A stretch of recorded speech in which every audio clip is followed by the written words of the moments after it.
Hello, and welcome to Mangasplaining, the show where we recommend great manga to folks who haven't read much manga before.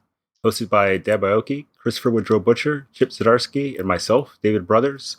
Follow along with our show notes and reading list at mangasplaining.com. And today, I'm David, I'm hosting, and I am here today to talk about one of my favorite cartoonists, one of my favorite artists, period, I think, Takehiko Inoue. We have been using Katsuhiro Otomo as kind of a bellwether, a barometer, measuring stick on the podcast, I guess. One of those analogies has to work, where he's like sort of not the best ever, but so good he's kind of undeniable, you know? And we compare him to a bunch of different things. And I would actually put Inoue in kind of a similar boat.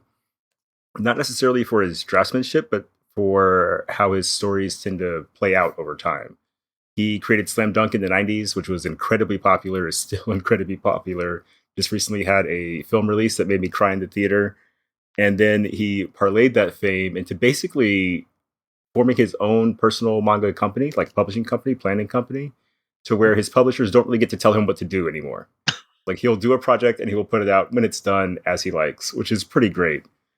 And Real is his third basketball manga, I believe, after Slam Dunk in the 90s, Buzzer Beater, which he did for ESPN.com in the late 90s, way ahead of its time. And Real is mostly about wheelchair basketball and rehab. There's like a wide variety of characters who have a variety of things that they're dealing with in their life. And it sort of all circles back to the idea of coming to terms with what your life is now.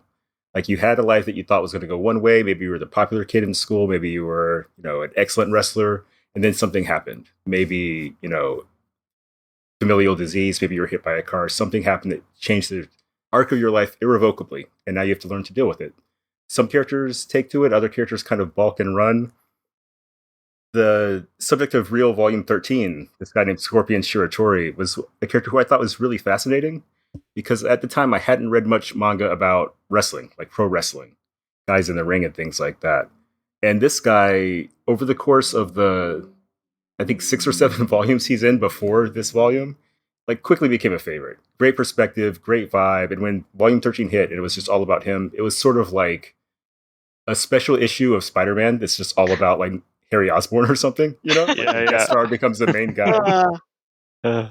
And I found it really moving. Like I think the series as a whole is very moving. And I think this is a good, like a microcosm of what Inoue is doing in Real, and also what he's done in series like Vagabond, which is about Miyamoto Musashi. So Vagabond is very long. Real is also, a dozen volumes long. But I thought a standalone volume might be fun to talk about on the podcast with the Mangasplaining gang. So I should actually say what this volume is about a little more thoroughly. I've been listening back when I edit, and I never do this part, so I'm going to try to do better in the future. Pro wrestling super heel of all time, Scorpion Shiratori, is determined to make a comeback, despite the fact that he doesn't have the full use of his legs. Takahashi's in the crowd and can barely watch. Takahashi being a character who also goes to the same rehab as Shiratori. But while witnessing Shiratori attempt the impossible, open up something new within Takahashi. Critically acclaimed award-winning manga artist Takehiko Inoue doesn't pull any punches in this stunning portrayal of people struggling with serious life issues. Masterfully combining rich character development with beautifully detailed line art, Inoue, the creator of the mega hit masterpieces Slam Dunk and Vagabond, I agree, lifts the manga medium to a completely new level of storytelling. So, all that preamble to say, Deb, you're pretty familiar with Inoue's work, right? Like you've read Slam Dunk and Vagabond? Yeah, actually. How did volume 13 of Real hit you? I guess it had been a while since I've read this because he's taken quite a long time between volumes since then. And you kind of tend to forget, right? Like, oh, he's still doing this? Or where did we leave off on this again? But reading 13 by itself made me go, oh, this is what the series should have been all along. It's because I'm reading the rest of the basketball, wheelchair basketball aspect of it, right? Mm-hmm. And initially the character is this guy with spiky hair, and he's the classic kind of male lead, very kind of strong-willed and stuff like that. And then the other guy, Takahashi, is he goes through a much longer journey from being a basketball superstar to being absolutely at ground zero with rehab, and really super struggling with it. What we get here with this guy is just oh, it's just breathtaking.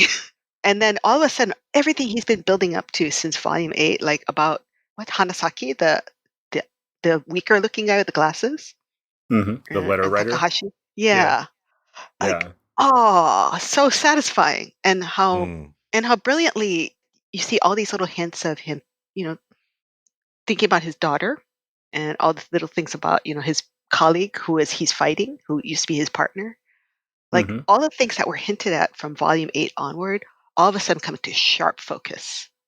And all of the things that he says, like, what does it mean to be strong? I want to be strong, or wrestlers are different. All Yeah. these things, like, oh, all of a sudden it all makes sense. And it's the action's great. When you read more of it, you feel like he's in his 40s compared to the other character who is like 18. hmm And god damn, these scenes, they're so good. It's a really good clothesline. Just propulsive. And what I love about his art is he shows body weight. And when people are struggling to stand up with only their arms, you can feel the weight of it. When you see Mhm. someone hitting their face on the mat, you can feel the weight of it. It doesn't feel fake. It has real body mass and humanity to it. It's exciting. I like that, humanity. That's a really good description of what kind of drew me to Inoue's work, because so much of it is about trying to overcome either yourself or, I mean, I guess all stories about overcoming something, but like the internal struggles are so big in this. And Christopher, how did the struggles in Reel 13 hit you? Was it resonant? Yes, very much so. This is maybe one of the best books we've read for the podcast. Hey, 2 for 2 so far. I'm genuinely grateful that you picked it. I was reading it last night and tearing up. I've had a rough week, but I think it's actually good in addition to that. Yeah, I think Inoue's always been a mangaka whose work I have appreciated and recognized that he's a genius. Like, he's actually one of the best working mangaka, full stop. But I've never really vibed with his stories to the degree that I vibed with his art. I think he is just an immensely talented technical artist. His work has so much life, so much humanity to it. And I think I read the first 2 volumes of Reel, and I dipped on it because because of that humanity, because there's so much anger in those first 2 volumes. There's a lot of, and it's justifiable and it's real, but pardon the pun, that wasn't intentional. But it was, I talk a lot about how I have a hard time with narrative, like television and movies and stuff lately. And it's because of that tension. And when something's good, when something's well done, it kind of makes me tense along with it. And whether that's its intention or not. And I think Reel hit me like that. I think Reel was like, this is too real. It's too much. Vagabond, I never quite vibed with, because I think it became something different later in the story. Mhm. But this, picking it up, I was actually excited to give it another shot. And the cover is just an amazing illustration. Like this close up, and how he chose to sort of not desaturate, but changes the colors so that it's more, I don't know. He Like just makes a lot of purple a choices. natural skin tone. Yes, Yeah. absolutely. So, long story short, and I want to get into it, but yeah, I think that this is a really phenomenal single volume of manga, especially in the context of a larger ongoing series. Mhm. And for it to come 13 volumes in, it shows how confident he is as a creator, where he's just like, all right, if you've read the first 12, I can do kind of whatever I want for volume 13, because you're gonna keep coming back. I'm not gonna lose you 3,000 pages in. And Yeah. I'm so glad he did. This was an amazing, to the point now that I'm going to go back and read the series. It's that Nice. strong. That's and I'll awesome. just deal with my with my feelings. No, for real. Thank you. I appreciate you picking this one. This was really Yeah, good. you're welcome. I worked really hard on this one. Interesting that you're going to go back and read it from the beginning now, because I wonder if that tension will be lessened because you see where the characters are by volume 13. Mm. I'm not even sure this guy was in the first 2 that I read, the wrestler character. No, I he don't comes think in volume 8. Yeah. No, Volume it's 8, he starts. Oh, okay. it's people dealing with very intense trauma in Yeah. the first 2 volumes. Someone who's newly confined to a wheelchair, who, like David was saying in the intro, thinks his life is over. And it's a rough place to be, and it's a rough time to spend time with that person for those first 2 volumes, who's just lashing out constantly. That kind of anger I found really difficult. Whereas this, you get a full picture of this dude's life, the good and the bad. Mm-hmm. And it's presented so thoughtfully and carefully that even when I was on the edge of my seat, like he even thought to put 2 characters in the audience who were feeling the same things. So you had a character to relate to. Masterful. Like, I'm feeling tension about this guy's life and what's going to happen. Cut to the 2 guys in the audience feeling the same thing, who are bringing their own stuff to the table as well, who are right there with you, feeling that same tension. Man, like, this look at dude, that one. The reaction shots are amazing. Inoue gets it. It's good comics. So yeah, that's my take. And Chip, am I 3 for 3? Is this a hit with the Zdarsky man as well? This book sucked. No. No, it's amazing. It's amazing. I agree completely with Chris. Like, this is definitely one of the best books that has been brought to the podcast. I was reticent, kind of volume 13. Like, I bounced hard off of Bleach, like volume 55 or whatever. I just found that just to be too confusing of an entry point. But with this, like, it is very self-contained, and it's like so well done. So well done. And we haven't even really talked about like the surface level of it, which is it's a wrestling match with a guy who can't walk. Yeah. And it's still tense and like amazing. Like, it's an amazing match. All of the pageantry of wrestling on display too. Like, I love his like tongue out pose with the kid in the audience, and like just kind of playing that role of heel so well, even when you're kind of struggling. Yeah, no, it's beautiful. It's brilliant. I absolutely loved it. And yeah, the art's amazing. Like, spectacular gestural stuff. Amazing faces. There are points where I do kind of bounce off of the hatching. I think sometimes the hatching is done, but it doesn't aid it in any way. Like, it is open to kind of a random page, which is really not the best kind of pose either. But like, the top one is just like, it's just kind of, it's all over the place and doesn't actually help define much. But that's such a small quibble. Like obviously this guy's a master at drawing. Every page is gorgeous and distinct too, which is hard to do. Yeah, the characters, I mean, it's hard enough like when you're kind of doing a quasi-realistic style, but to have the characters feel so consistent from panel to panel, like there's no confusion as to who's who in this, whereas a lot of the books we read, there can be. Yeah. Which is shocking because like you think that with the super cartoony stuff, where that is usually a problem, there's a lot more shortcuts to make characters look more distinct. But here it's like, yeah, everyone just feels like fully realized in the art. And I love even across different hairstyles, they still look like themselves. Yeah, I really love his old hairstyle. Yeah, his old hairstyle cracked me up. He's got like this like beat up old man face and this like spiky young guy hair. I'm like, oh, that's so funny. It's such a funny look. Like a weird Frankenstein. Yeah. Oh, man. It's great. The trauma that Christopher was talking about, I think, is partly what drew me to Real.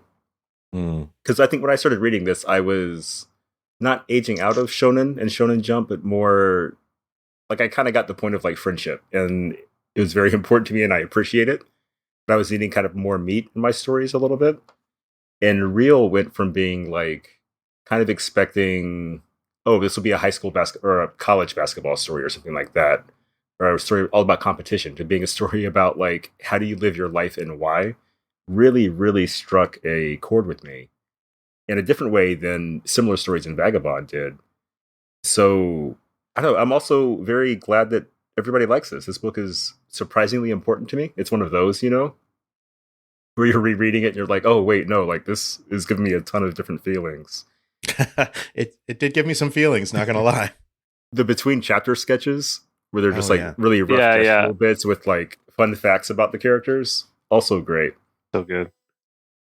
But Inoue does this thing where a lot of his stories feel like they can be metaphors for creation, for like kind of being someone who's an artist is like the easiest metaphor to draw for these kind of things. Like, how do you stay on top in a world where maybe you're past your prime? How do you stay relevant when things are moving past you. And I thought this was really interesting from that perspective, because it seems like he's saying the answer is you accept it and go out in the best way you can. Yeah, and you continue to give the people what they want too, which is interesting as well. Yeah. There's something really, it's like the beauty of a job well done, maybe. Yeah. What I'm trying to get at. Deb, how did you feel about like kind of the themes they were exploring in this? Whenever we talk about like a shoujo manga, you ask us if we could relate to like the so-called girly parts. Did this like manly struggle strike a chord with you? Oh, come now. I'm in touch with my inner angsty male. I read enough sports manga. I'm in touch with my angsty middle-aged body not doing what it used to angst. I don't know. I'm reading this, looking over this again, and I'm loving like the scenes from 188 where they show Takahashi in a jar as a little boy. And it kind of quickly goes like, how he was in high school, kind of arrogant. You see that look on his face. But, it shows that his innocence and his heart is kind of locked away, right? Like he's too cynical or he's too cool for school. And then his mother, they find the box, his old basketball teammate. Oh, the box won't open. His girlfriend, nothing gets to him until he gets hit by the truck, the one that, takes away his ability to use his legs. And then it shows the people in rehab that he's talking with, and the jar opens. And then the next scene is he's crying. And it's such a beautiful metaphor for, because all from volume 1, this character has been really struggling with losing his legs and not being the hot guy anymore, not being the athlete anymore. And you see it, the tears streaming down his face, and he finally realizes all the things that Shiratori was telling him, because they're roommates at the rehab hospital. And then finally he screams, don't lose Shiratori. Like all of a sudden he gives up trying to be cool. Yeah. And he gives up trying to restrain himself. Like he's genuinely touched by the amount of effort that this guy who he thought was just like, what's up with you, man? Like, why are you trying so hard? Or why are you like this? You're so larger than life, and saying all these things like, that's what a pro wrestler does. And then this volume ends with him joining the wheelchair basketball club that he's been kind of like pushing off, like saying, I can't do this, or I'm not into it. So this is an interesting turning point for the book, because this is not only a turning point for the wrestler character, but it's also for the guy with the glasses, Hanasaki, and it's a turning point for Takahashi. I mean, if this book ended right, if this series ended right now, it would be perfect. Yeah. I would be satisfied. Think it kind of did with the delays for a while too. Yeah, yes, indeed. But it made me feel like when I was reading over again, like I thought, this is not what I thought the series would be. Like it feels like he lost interest in the other two characters. The character who wants to become a pro basketball player, but was a high school dropout, or the initial character who lost one leg because of cancer. Like he's kind of the stereotypical Inoue hero, like your Miyamoto Musashi, you're the Sakuragi kind of guy. But it seems like now, as I'm reading this now, like he lost interest in those two characters. You know what I mean? Or sometimes you have to follow the story. Yeah. I think you really, because Vagabond goes through a similar evolution where it goes from a book where there's a 400-page fight scene, which is incredible. Yes. To like 3 volumes in a row about farming and like the texture of mud, which it turns out like several of my favorite books have had that exact transition. I don't know what that says about me. But Can I reiterate, because Deb especially has been throwing around a lot of names. You can pick up volume 13 and read it. And it does have characters from earlier in the series. Everyone, has their own moments and things like that. But I was never at a point where I felt lost, where I didn't understand who these characters were and what their role was in the story, even though it was kind of in media res. I want to go back and read more about them because it's so good.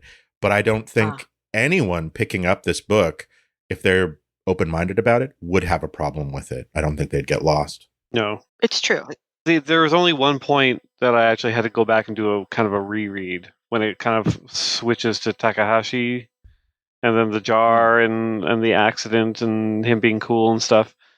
Mm-hmm. My first read through, I'm like, oh, is that the guy? Oh, okay. Oh, well, all right.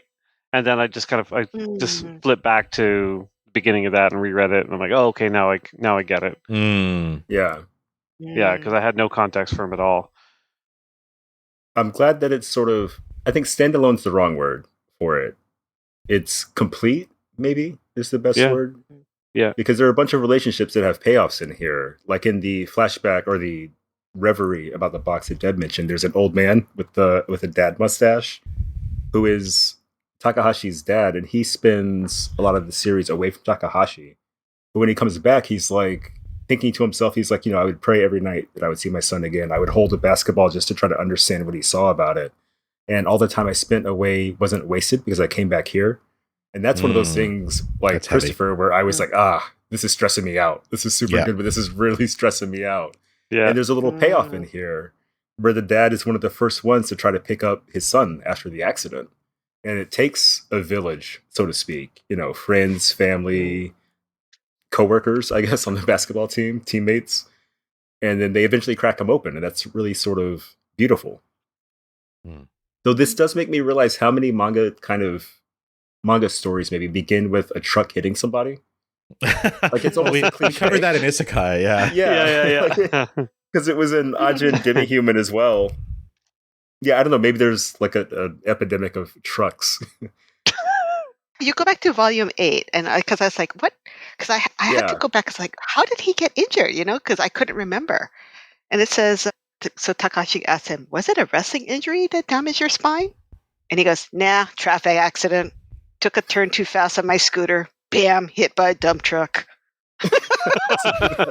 Another truck. It's just a tiny little panel which he's explaining this. And that becomes his bonding moment for them. Yeah. And he goes, yeah, truck hit me too. I was on a bike. I am now interested if like vehicular accidents like that are higher in Japan. What if it's the equivalent of getting bitten by a radioactive spider in Japan? That's so good. I have a self-indulgent sidebar that kind of relates to the authenticity of the series, I think. The wrestling match, the one the main focus of the story, is in Korakuen Hall, and I don't think they ever say it out loud. They do. I've been there. Oh, they did say it at some point. Okay. Oh, they say it when they're planning it in Volume 12, planning the match? Mm-hmm. Yeah. That rules. And there's something about sports arenas where you can really feel like the excitement and feel like the epicness of it. And Korakuen Hall isn't the largest arena, but it's one where literally every seat is good. And like for boxing, wrestling, it is like one of the premier places. And it's next door to the Tokyo Dome. Like 20,000 seats and then maybe like 2,000, And it was so cool to see this match and recognize like the banister and all that kind of thing. Because this shows up in Hajime no Ippo and a bunch of other manga as well. It's like a mecca of sports. So there are all these things that are kind of baked into this story that are like signifiers for people who know. Like how the president can wrestle a broomstick and still have it put on a good match. There's this thing in pro wrestling, or it's DDT, I believe, where they have a blow-up doll called Yoshihiko, who part of like your training is learning to put on a good match, where it's you versus the blow-up doll. Yeah. And you look at these matches on YouTube, and it's like actually good wrestling. And I don't know, like the violent cooperation is how I've been describing it with another friend who watches wrestling. That's great. That's amazing. And this book does such a good job of showing that, because you can't, like, no one does anything alone. In real life, at work, for anything in your life, you got someone with you, hopefully. And particularly in wrestling, where Shiratori can't use his legs, but his partner can do moves that make it look like he's using his legs to convince the crowd. And it works so well that, like, the crowd is completely, like, kind of in the mix. Like, they're trapped by the story. And that's I don't know, it's a good feeling. It's good in sports, it's good in comics, and I think that Inoue did a great job of translating that vibe to a graphic novel form. But all that aside, Christopher, what did you think of the letter writing guy? Did he strike any kind of feeling for you? He was reading the letter and he's like, oh, this kid's got an imagination when he was like, oh, a girl talked to me or whatever. Yeah. And I was like, oh, this is just showing that he's like in a dark place and he can't believe people are happy. But it turns out, no, it was all lies, which I thought was really good. And he was like, oh, he saw right through it. Oh, this dude has a lot going on. He has a lot of interiority is expressed through his reactions to other people. And I thought that that was really good. And then the letter writing guy sort of coming out at the end and giving him that like little bit of, you can do it, that was awesome. You know what I mean? Yeah. Like it was just another layer to this thing. And it looks, he has a great skill for caricature in a way. And he looks like one of the post-apocalyptic extras in Akira. Like he's so scruffy and scraggly. One of my favorite drawings is 177. Oh my God. Yeah. Where he's trying to take off his glasses. It's so and he's good. Just like, yeah. He's got like old man, 20-something face. It's so weird, actually. I love it. Nice. Oh, there's a really cute, I think, is it on 131? It has a little sketch of the character. Mm. Yeah, that's so good. Yeah. Scorpio Shiratori, he's a pro wrestler, about 40, always black t-shirt. See? But basic. Between the chapters, all these little things. Yeah. Some of them are funny. Thinking about that character and having him be the character that Takahashi, the other wheelchair user, plays off of for the first like 3/4 of the book, I think is really interesting because I'm sorry to say this, you're not my only wrestling friend who's like super, super into wrestling. And that character was so true to life. Like not only his like love-hate relationship, but realizing that this is the only guy who can maybe relate to him, but like cheering him on, but also booing him, but also like all these things. It really resonated. Like it really felt like Inoue did his homework on that character. And it was like, I got a sense maybe that Takahashi was almost coming into this and it was a different manga a little bit. And it felt good. Like it felt like we were entering this world with Takahashi at the same time. We were getting this character who's like a guide, but also a self-insert, but also like there's so much going on there. He's great. And just one of, I think 3 or 4, 5 characters in one volume that get real interior lives on the page where you feel like, oh, they're really real. I'm sorry. It's going to keep happening, man. Now. You got to accept it. People love when you say the title in movies, so we'll just carry that into the podcast. Oh, it's real. Yeah, sure. So no, it was good. I would encourage you to read Volume 9 too, because that gives you a lot of context for Volume 12. There's a moment where he gets really frustrated. He rips off his t-shirt, and then he reveals that he has this thing around his neck, like a little charm, a victory charm, like a little wooden victory charm.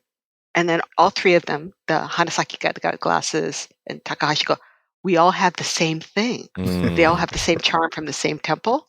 And that's the moment when they decide they're going to be the 3 musketeers and revolt against.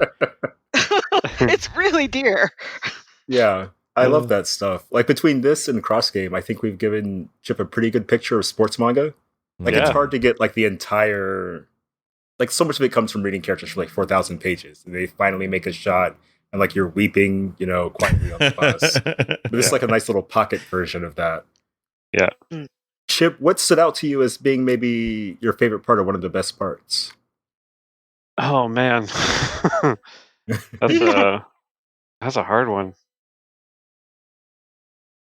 Yeah, there's so much. I mean, there are drawings, like the one from the past, that close up of him from the with the bloody face, match. Or the dog collar match with that tongue out. It's so good. Yeah, man, there's so much in this. It's dog collar matches are a real thing, by the way. Oh, I assumed everything in this was 100% real. Where 2 guys wear a dog collar, and they just did one I think a year ago. It amps the homoeroticness up to like astronomical level. It's incredible. Man. Yeah. I don't know about a favorite part. Like I loved how the match ended. With the headbutts. Yeah, but also just like the the embrace. Oh yeah. Like, it was just so beautiful and perfect, and also just like the fact that they weren't afraid to basically break character in that final moment. Yeah. You know, like that definitely that got me choked up. Yeah. After putting Nice. themselves through all that in a match that's all about kind of with like holding up the characters that they're playing and just Mhm. and not making it a like, this is the thing that I don't know, American comics sometimes do too much. Not making that like the splash page. Right? Yeah. Superman and Lex Luthor shaking hands or something. Yeah. It's a distance shot. It's just another panel on the page, tiny figures. Like, it's so evocative. Mhm. Yeah, I quite like that decision. Awesome. It almost felt like the camera was pulling away, like up. It was Yeah. like an aerial shot, and we're like zooming out of the story. We're done now, and you just get the people in the ring at the end. It felt like a sport, like a really good sports movie in a way. Yeah. Also, the smiles on that previous page as he's standing up are incredible. Like Yeah. his friend smiling and then having to like look at the ceiling, overcome with emotion, is an absurd storytelling choice. It's so good. So good. And like him stand. So yeah. All right. This is another favorite. Like, Yeah. right at the end, him standing, and the look on his face With the tongue out. with the tongue still out, just like beaten, close, Yeah, feels that's close to cute. death, but there's still enough of a smirk in that tongue. It's so good. It's such great acting. Yeah. That's Oh, man. fantastic. Yeah. This moment when they're headbutting, and then the both of the guys are like, they're like, you could just feel them like throwing their bodies back in and like, Yeah. The amazing. impact. Yeah. Yeah. I mean, there's no superfluous sound effects here. It is just, there's no pow, there's no schmack. It is just drawing, and you Yeah. feel that impact. It's amazing. It's funny. Yeah, Yeah. the sound effects are used for the tiny things. Like towards the end, it's like slip, where he just slowly goes down the page, and then a flood of him just like hitting the mat, just but slowly and softly. It's just like, yeah, it's great. Yeah. And expert crowd control, bringing back the kid from before, and she's like rooting for him this time. Yeah. There's just so much to the storytelling in this that's like, this kind of stuff is why Inoue became one of my favorite creators, someone who I'll always check out. Because I know what like a victory like scenario looks like, but he always brings something more to it. Whether it's like the wild high five and slam dunk that's been homaged a bunch, or just like something small, like a kid breathing hard, being like, you can do it, you know. Yeah. I don't know why I did that in a Rob Schneider voice. I apologize. You can do it. But so my final point before we get to final thoughts, my pre-final thought, let's say. One thing I learned about after reading this, and I mean like 10 years after, this book came out in 2014, are retirement tours for Japanese wrestlers, where they do one last kind of like big like pageantry. They'll maybe put on like a show just for them to retire. Because Keiji Muto, who's also known as the Great Muta, one of like the most famous Japanese wrestlers in the US, had his tour. And after he lost his last match, which is sort of like a tradition, he called his old rival, someone who he debuted against, for one last match in the ring, like two very old men having one last moment. And it was kind of beautiful because his friend hadn't had a chance to have his own retirement thing. He was injured and had to stop that way. Oh, wow. And this book like did such a good job of evoking that feeling of, this is the end of the road, but we had such a good run.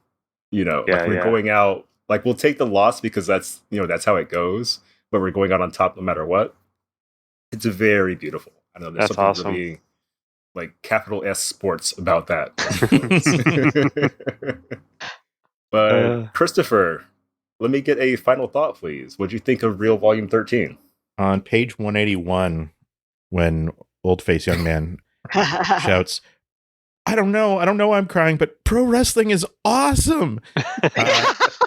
I was like, this is the most David moment in any book we've read so far in 97 episodes of Mangasplaining. And I love it. I love it. Literally last night, May 10th, AEW Dynamite, like half the time I was like, I can't believe any of this is happening. So, yeah. It sums it up too, and it could have been real cheesy, and maybe we'll throw that image in the show notes, and maybe people will be like, this manga seems dumb and I'm going to stay away. But like for real, when it hits at that moment, it really hits. It's really good. Yeah, I think that your reaction to that page will probably sum up how you feel going in, but if you read through, I think it'll definitely sum up how you feel when you get to the end too. 2 different ways. Cool. Deb, how about you? What's your final thought on Real Volume 13? Yeah, it rekindled my love for the series, or at least my curiosity about the series. It's been on my shelf for a while, and I'm looked on Amazon. It's like, oh my God, there's volume 14 and 15, which I haven't bought. So time to get back on the wagon, I guess. I just love his drawing, and I just think he's so masterful. It's criminal that American comics has not recognized what an amazing artist he is. I think there was an effort a couple of years ago, and Christopher remembers this, when he came to US and did a little press tour. He drew the painting at Kinokuniya in New York. We got to meet him, and it felt like meeting a rock star. It was epic. But yeah, I mean, like, for all the attention that Junji Ito's now finally deservedly getting for his craftsmanship, and for a while there, it was just all the awards just went to Tezuka because that's all they knew. And I feel like Takehiko Inoue really deserves his time in the sun, because by any standard, he's a masterful artist and storyteller, realist, and I guess that's really interesting because he hung his hat on basketball, right?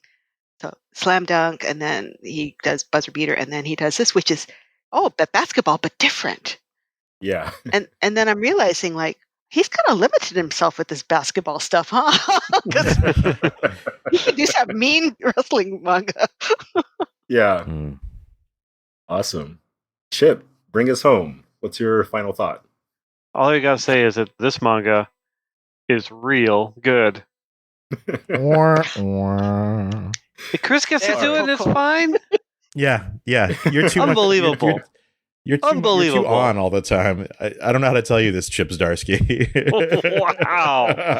Wow. But I love you. Does that help? Do we have to fight it out in the ring now? I would pay cash money to see that, actually. No, as long as it ends with a hug, I'm down. It'll be all hugs. All hugs. Yeah. It'll be a very... I've seen those kind of wrestling matches, too. Sorry, David, where were we? Let's rescue this. On page 166, Shiratori does a poison mist, which is one of my favorite wrestling moves. And my final thought is I got almost excited as I would be in real life to see a poison mist in the comic book. That's how good Real Volume 13 is. Amazing. Oh, man. Sometimes it poisons you, sometimes it turns you evil. You can never tell what you're going to get with a poison mist. And on that note, we're going to take a quick break, come back and give you some shout outs, and we'll see you in a bit.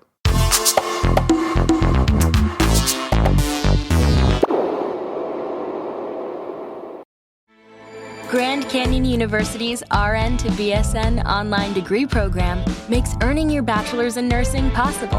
Balance online coursework with local in-person clinicals to position yourself for potential leadership opportunities in the time you have from wherever you are, leaving room for what matters. Achieve your goals with your personalized plan and team behind you.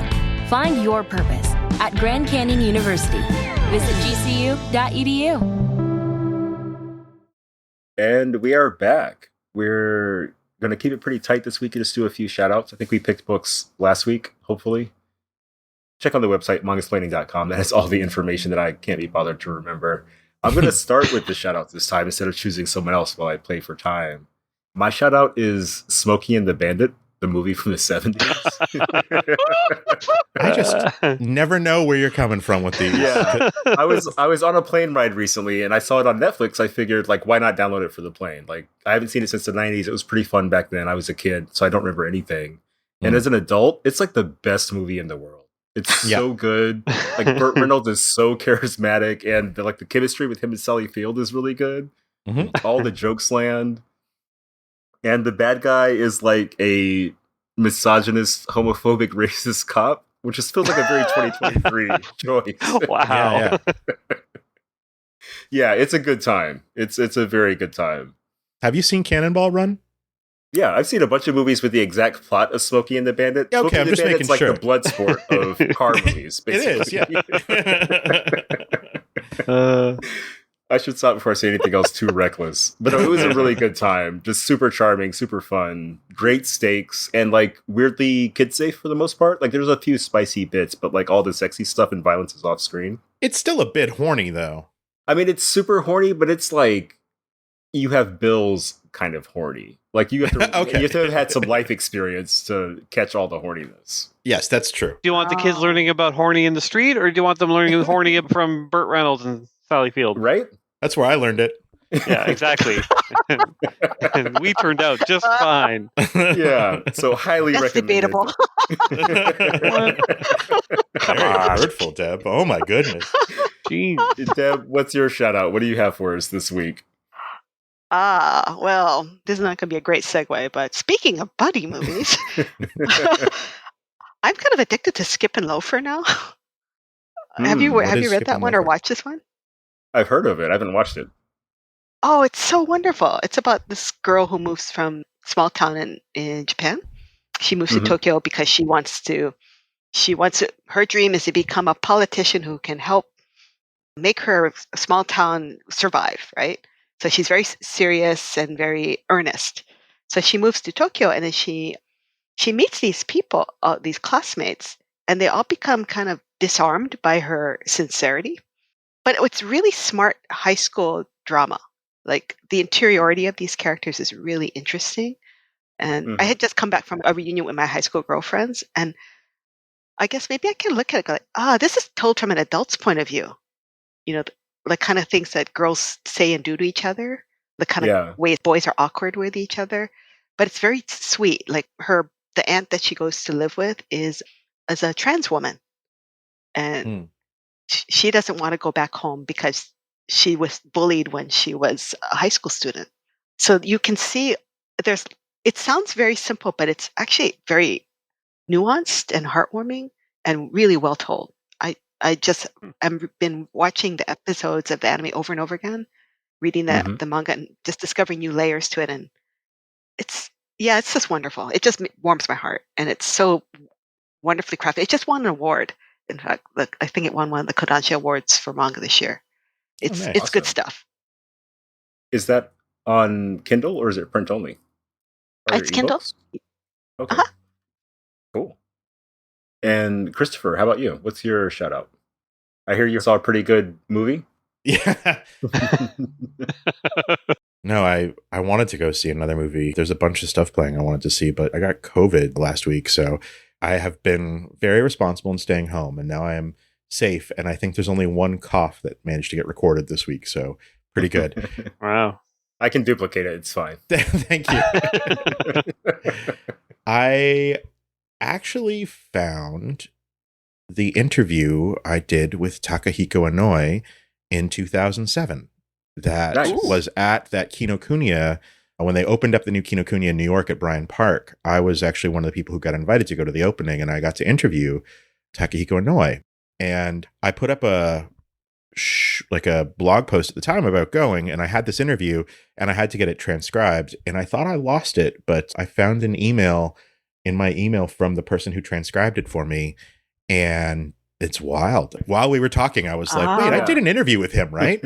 I know I met him. Yeah, you sure did. And I actually looked, it was in an email thread with the transcriber and Deb, actually, who was maybe going to put it up on manga.about.com, except I lost track of it because TCAF went crazy and blah, blah, blah. 2010, 2011 was the time. So I'm going to put that up on Mangasplaining Extra the week that this episode comes out. I'm going to rescue a long lost interview. Please go to mangasplainingextra.com. Read it. Everyone can, I'll make it free. Everyone can read an interview with Takehiko Inoue that I lost literally almost 20 years ago, almost 15 years ago, over 15 years ago. So I don't know if it's relevant, but it'll be fun. It was from just before they started doing the Vagabond Viz Big editions, actually. Oh, the Perfect Comics. Yeah. Yeah. Perfect Comics. I love this is like the third time we've discovered Deb interviewed someone that we're discussing on the podcast. No, I interviewed him. Deb was going to run it because she was like, I see. Deb was the nexus of all manga. When she was doing manga.about.com, She was like the only person writing really about manga in any kind of professional capacity. Like the rest of us all just had blogs and literally live journals, where I found some live journal posts to Abe from like 2006. So yeah, like while I was looking it up, and yeah, Deb was the queen even back then. And I'm sorry I didn't actually end up giving you that interview. Of a very small kingdom. It still is a very small kingdom. The kingdom grew with you. The kingdom grew with you. Now it's 40% of the entire industry, maybe more. Ugh. Wow, it's still 10% of what gets written in the comics blogs. I'll say that. We're doing our part. We're heavy lifting. So mangasplainingextra.com. Check it out. This week there'll be a free interview with Inoue Sensei for you to read. That shout out is a flex. I'm impressed. Thanks. Yeah. I can't do it every week. I get very rarely. Yeah. Chip, and you got a shout out? You got a shout out? Yeah. You're on tour right now. I mean, I've been on the road, so I haven't really consumed a lot. So this is like a pre-shout out for a thing I want to see on my trip, which is a movie coming out called Blackberry, which is about the creation of the BlackBerry, which sounds boring.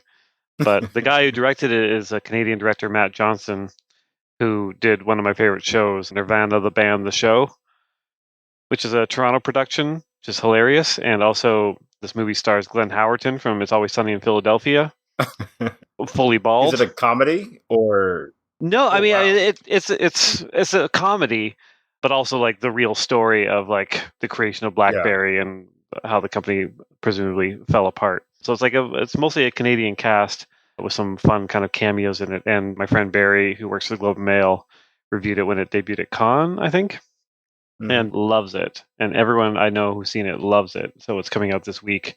And it's just supporting Canadian content, you know? CanCon, it's very important. CanCon, yeah. So that's my pre-shout out. I got a lesson in CanCon when I started doing panels at TCAF. Like I didn't know there was like a legal requirement to have a certain amount of Canadians in your programming. Yep, it's true. That's how I have a career.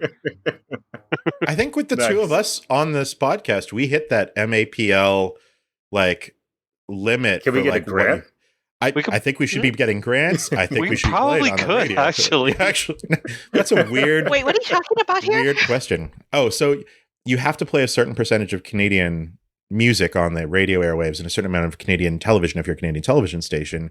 And what is defined as Canadian is like 4 sectors, and it's like musician, like artists, like P is like the maybe it's like scriptwriter and then a producer and then label, and it's like what makes it Canadian. And I think we're technically Canadian. Don't tell Apple, because they've got us in the US right now, and it's like a way better discoverability market. But with that weird crappy new bill that just that's passed, why every time I go to Toronto, I hear Bryan Adams over and over again.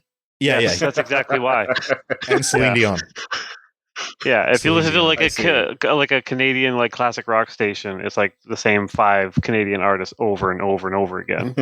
The poor Guess Who? They had their careers ruined by Can Rock. The American Woman, they literally had to play it 4 to 5 times a day because there was so little rock and roll music. So if you wanted to have a rock station, you needed the Canadian content, and they were in the 70s just bitching about it so hard. Because it's like, you're ruining our careers because you never stop playing the same song of ours. People are starting to hate us. Yeah. So yeah, actually, speaking of Celine, I was at a bar 2 days ago, and Taiwanese dude was like, "Oh, you're American." I'm like, "No, I'm Canadian." And he's like, "Oh, Celine Dion." And that was it. That was like, he went right to Celine Dion. And I was like, I can't, actually, like, yes, actually. Was it, I gotta ask, was it a Taiwanese gay bar? No. Wow. Just Celine Dion is what people know about Canada and Taiwan. And he's like, there's another girl and she has a hard name. And I was like, Avril Lavigne. Yeah. Because it isn't spelled how it's pronounced. And if it's English as it was actually his 4th language. He also spoke French and Japanese and Taiwanese and Mandarin. And it was just like, he's like, that's really hard. Lavigne? Really? Because I was like, sorry, man. It's sort of French. There's nothing we can do about it. But anyway, Celine Dion. I'm not even mad anymore. There's nothing to be done. That's beautiful. Yeah. Oh man. Since this episode is running a little bit short, I've got 2 short shout outs that are actually kind of related. One is, I think I maybe have shouted out before, Daniel Warren Johnson's Do a Powerbomb, my other favorite wrestling comic. Okay, yeah. No. What is it? Essentially, a young wrestler's mother dies, and she ends up fighting in a supernatural afterlife, other dimension kind of thing to bring her back with a tag team partner. Very emotional, a lot of feelings, and also like Daniel Warren Johnson is an incredible artist. Like, He's so good. Yeah. Just ludicrous Wow. drawings. Shockingly good artist. Yeah. Actually, her tag team partner's her dad, but she doesn't know that he's her dad. Is part of the fun of the book. Spoilers. And maybe the dad was responsible for the mother dying a little bit, so it gets really kind of... Yeah, this is all issue 1, by the way. It's beautiful. I had a ton of fun with it. Who publishes it? I assume It's Image Comics. Yeah. Okay. It's out. It's complete in a single volume. There's some great sketches online if you look at Johnson's Twitter, that kind of thing. My secondary shout out is Joe del Mañana, which is Hasta no Joe in Spanish. Wow. It just got like a deluxe, like really handsome reprint, like super bright pages, like almost like blue. They're so white. I like that you opened up to the one super nude man page there too. Yeah, I realized. Yeah, poor baby. he showed us the camera, and I'm like, "Whoa, okay, yeah, all right, let's read Ashton No Joe." You got to give the people what they want. But we mentioned Ashton No Joe a little bit on the podcast, or at least I have, as being one of like a boxing manga that I like a lot. And I finally realized that my Spanish reading ability is better than my Japanese reading ability. So I jumped on it when a friend told me this existed. Which means I own this in Spanish and Japanese now. And also the movies in English. Pretty good. I love fighting boxing anime, I guess. Mm-hmm. But that has been an episode of Mangasplaining. We talked about Real Volume 13. We got super deep and real conversation about that book. It was really fun. We shouted out some stuff. And Christopher's going to have a exclusive Inoue interview on mangasplainingextra.com. So that's a pretty solid episode overall, I think. And I know we said this was going to be a shorter episode, but I think I also said it's going to be episode 97 or 98 while we were having a discussion about Real. And that's because this is actually episode 101. We're recording this after doing 100 episodes of Mangasplaining, which I think is pretty impressive. We wanted to mark the occasion a little bit. So my accidentally very short Real episode ended up being great planning on my part, because now we have to talk about what we've accomplished over the past, 100-something weeks.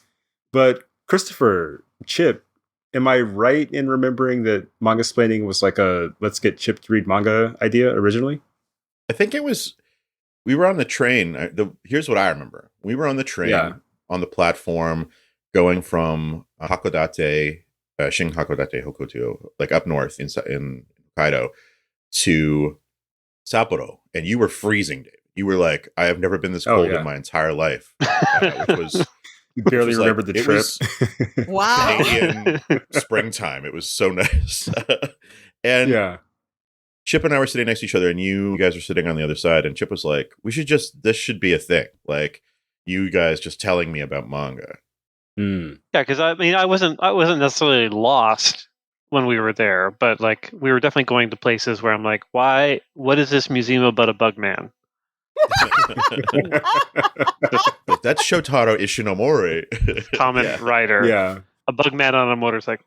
Like everywhere we went seemed to have some sort of tie to manga or like kind of nerd culture or otaku culture, if I may be so bold. And I just didn't have any frame of reference for any of it. So like I just felt like the whole time we were there, I was just getting the three of you to explain it to me. So I was like, why not continue that past the trip? Yeah. It's so weird too, because I remember you felt so overwhelmed by all the like manga and all the work you were seeing when we were in Japan. Like we basically walked into Mandarake one time and it was just like, oh, there's 20,000 books in these Mandarakes, and that's just tip of the iceberg. Yeah, it was like there was a bit of an existential crisis, especially if it's the same place I'm thinking of, where they had like everything, like all the like junk stuff. Yeah, tiny figures and big statues and all the manga that's ever existed, and I was just like, there's too much stuff in the world. Like it made me feel tiny and insignificant on a level I haven't felt like since I was dating. I remember that because that That's where I got the Fist of the North Star ebook that collects the entire series. Yeah. Oh, that's right. Which is a great example of the excess because, like, it's a huge plastic chunk that only does that thing, and it takes disposable batteries. There's a really good photo of you holding it up like almost like a WWE belt or something like that. Yeah. Or the end of Platoon. NJPW, but I think it really gelled once we were in Sapporo, like, because we had been hanging out and sort of going around, but then Deb was like, no, we're going to take a car. And I was like, okay, from Sendai. And Deb's just driving on these back roads, taking us to different museums. And like, what I remember when we went to the second museum dedicated to Shotaro Yoshinomori, which was like the one that was like they kept his childhood bedroom intact in like his parents' old mailbox. House. With the mailbox and like the chair and like the glass display case with the manga that were still left in his desk and stuff like that. Yeah, that was when it was all just like, we're doing a thing here. This is crazy. Well, because I had that experience and it was mind blowing to me when I first went. I went to the manga museum called the Mangaton, which was a manga museum just about his creations, right? Just about his characters. Mm-hmm. And then I met someone from Ishimori Pro who said, "Oh, you have to see the other museum." And I went, "What other museum?" And he goes, "Oh, but it's really hard to get there by train. You have to catch a bus and it takes a while. I'll drive you." So he drove me there. And I found out it was the Ishinomori Furusato Museum, which is, Furusato means hometown. So this is where he grew up. Then what makes that museum different is that it's about him as a person. So the fact that you could have two separate museums dedicated to this one person and his work, where in the US, there's a Charles Schultz Museum, and I think that's it. I think there's a Kirby museum. No, there's in no somebody's Kirby house. Really? Yeah, but there's an Eric Carle museum, and he does picture books, which isn't exactly comics. But yeah, there's no Kirby. San Diego Museum wanted to do something like that too, and yeah, it's so weird that like, and that was just again like Deb and I, we've been to so many different mangaka museums, and there's more that we want to go to together, like and bring you guys along. So it was kind of wild. So that's the origin story. It was just Chip going. Yeah. I think you even said Mangasplaining when we were on that trip. I did. Yeah. That's genius. Well, I remember thinking like, this is maybe the stupidest title, which means it's going to stick. That usually is what happens. I don't have to explain what this. When I tell people I'm doing this podcast, and we have the tagline and the name, everyone goes, "Oh, I get it." Yeah, right away. They get it right away. And then when we had ALA with the big Mangasplaining banner in back of us, it was like this beacon to all the lost librarians saying, "We will explain manga to you." That's awesome. Perfect. Branding genius over here. I'll tell you. It took some time after that because it was like, everyone's busy, right? Like even right now, we're all doing so much different stuff in our lives. But yeah, the pandemic just like put a stop to literally everything for a while there. Yeah. Chip reached out and was like, "Hey, do you want to do that podcast idea that we talked about? Talk to Deb and David and see what's up." And I was like, whatever, like, sure, I guess. not in a good headspace. Then whenever I ask Chris to do anything, he just goes, "Whatever." Yeah, okay. Like if this is what we're doing. Yeah. If Chip thinks it's a good idea, I guess we're doing it. So, and here we are, 100 episodes later. Yeah. That's pretty cool. Fun fact, though, episode 100 is actually episode 101 because we recorded an episode 0, which was getting to know Chip episode. Is that what it was? It's like Korean birthdays, right? Where in Korea, like you're a year older than you are. Oh, they're talking about changing that too, and Korea's in an uproar. Everyone's going to lose a year. But yeah, and we've done a couple of there's one bonus episode that we just put online, which is an interview with Ken Nimura. That's not part of the regular numbering and stuff. So I don't know. We're up at episode 104. It's like a Marvel Comics 100. Yeah, exactly. Yeah, that's fine. That's not that bad. I get that. It's enough of 100 to be 100 celebration, I think. Oh yeah, we're firmly in the 100+ club, so that's good. Yeah, the Chip said something maybe on the last time we talked about the last season finale that like doing this podcast was really helpful during the pandemic too, because it was like something to come back to. And I really felt that. Like, I've been as bummed out as anyone else, but you kind of can't show up to podcast recording bummed out. You know? You can't stay bummed out. Yeah, that too. You know, like you can't be anxious while you're laughing is something my therapist told me that I hope is actually true science. And this podcast is really good for that because I think we get really deep, but we have a good like comedy angle to the stuff we talk about too. Like it's a very warm podcast is how it feels from the inside, I would say. Yeah, I agree. I think that transmits too. The feedback that we get, I mean, we, like Deb alluded to, we did ALA and we would occasionally run into people who had heard the podcast already and were fans. And it was just like really warm and nice. It was really, really kind of them to say nice things. And I haven't done a lot of, I read most of the mail that comes in and the comments and stuff like that. And people really listen to things that we say, even when we screw up. Like, for example, I didn't know anything about Hannibal last episode. I heard about that. I got 2 texts. Chip got one. Yeah, I got I a have text to watch too. some Hannibal. Yeah. But that was good because then it was something to reconnect with friends. Like yet again, Mangasplaining, bringing the good vibes. Yeah, it was nice. Yep. Yeah, it was honestly. I'll reiterate that it was a really nice. It was a really nice thing to be able to do that every week and see you guys talk to anybody other than my husband, who I like, but going on. Wow, the children over here. Of just staying at home, talking to Andrew.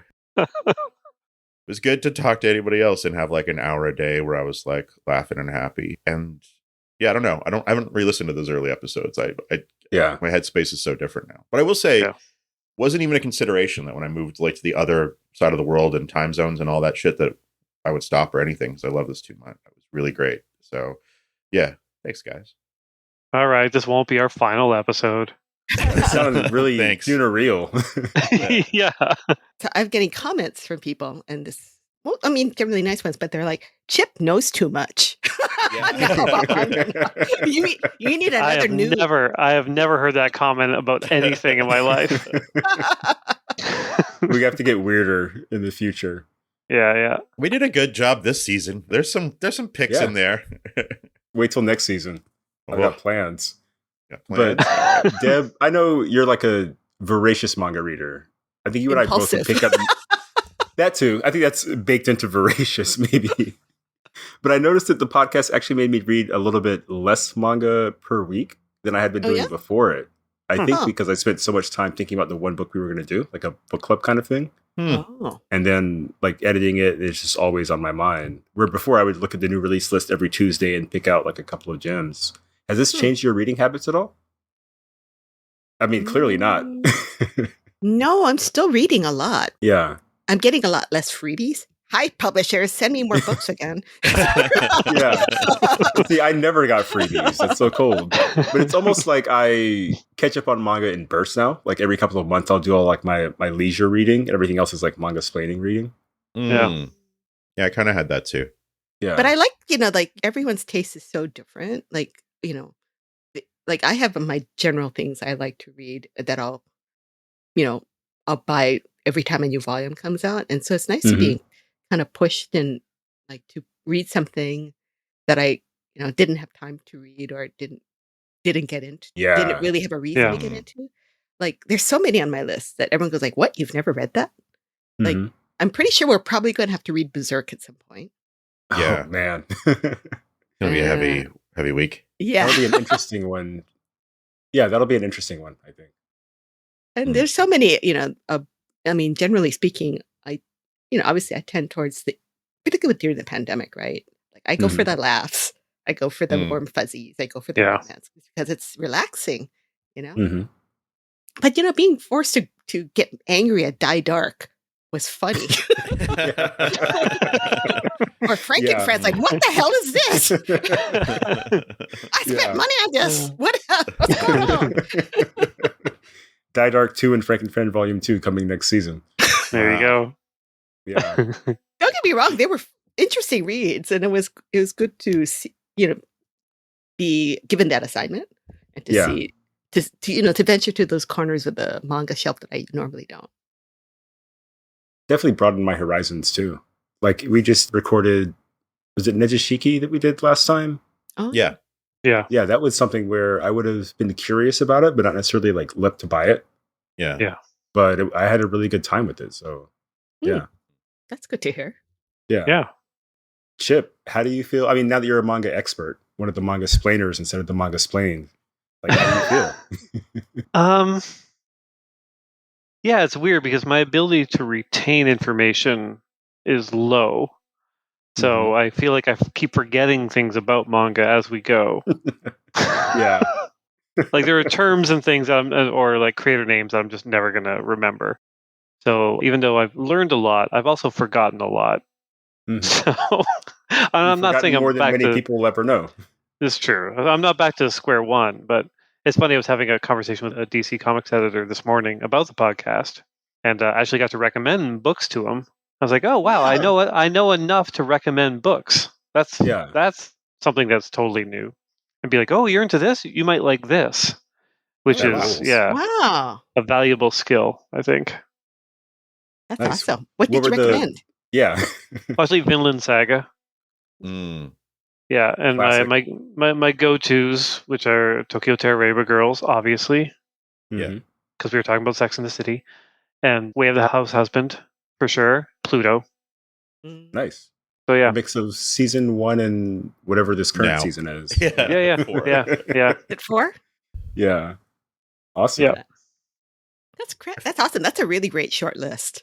And like if she said, "Oh, like manga," if I had to recommend manga for people who don't read much manga, I'd say those 4 are pretty solid. Yeah. And Dick Fight Island. Yeah. For some reason, I didn't suggest Dick Fight Island to my boss at DC Comics, but you're because they've already read it, of course. Yeah. Exactly. Yeah, it's a given. Part of the canon at this point. He would just be like, "Dick Fight Island, is that like a Nightwing book?" Yeah, it kind of is. That's actually a DC joke for you guys. Yeah, summer crossover. Yeah. Oh man, of any DC hero that was sent to Dick Fight Island, it's obviously Nightwing. His name is Dick. Obviously, long hair name is Nightwing. Dick, I think. I don't think it's like modern Nightwing necessarily. It's got to be like the luscious locks. Nightwing. Like this. Yeah. I feel you. That's true. Yeah. I love that once in a while you guys go off on American comics, and I don't know what the heck you're talking about. What? It's better that way. Come on, Deb. No, I know Nightwing, but when you guys said Dick Fight Island, I thought, I guess his outfit is kind of. It's like, no, his name's Dick. Yeah, I know. But also, he's like traditionally hot. Yeah. Yeah. That is such a manga-splaining digression. I think a good one to go out on, maybe? Yeah. Yeah. So, thank you all for listening to 100-ish episodes of Mangasplaining. We should just abandon numbers next season. And we'll be back for more next week. We will see you later.